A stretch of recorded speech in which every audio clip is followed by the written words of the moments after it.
প্রিয় সাংবাদিকবৃন্দ, 16 নং খাউলি ইউনিয়নের 5 নং ওয়ার্ড বিএনপি সদস্য তালিকা সংগ্রহে বিএনপির বহিষ্কৃত নেতা সেলিম মিয়া স্থানীয়ভাবে প্রভাব খাটিয়ে আওয়ামী দোসরদের নাম তালিকায় অন্তর্ভুক্ত করিয়া তাহার পছন্দের ব্যক্তিদ্বয়কে সভাপতি ও সম্পাদক পদে নির্বাচিত করার পায়তারা চালাইতেছে এবং সাধারণ ভোটারদের প্রলোভন দেখিয়ে নিজের প্যানেলভুক্ত লোকদের নির্বাচিত করার সকল প্রক্রিয়া সম্পন্ন করিয়াছে।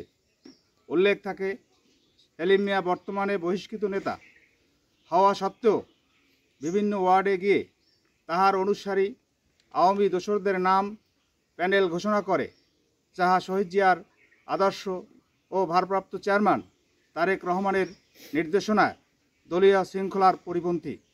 বিধায় উক্ত তালিকা হতে আওয়ামী দোসরদের নাম কর্তনপূর্বক পুনরায় সদস্য তালিকা করার জোর দাবি করছি ও তীব্র নিন্দা ও প্রতিবাদ জানাই।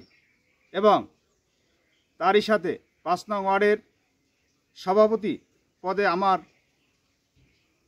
নির্বাচন করার কথা থাকলো, আপনার নাম পরিচয়টা দেন। মোহাম্মদ বাবুল হাওলাদার আমার প্রার্থিতা প্রত্যাহার করছি।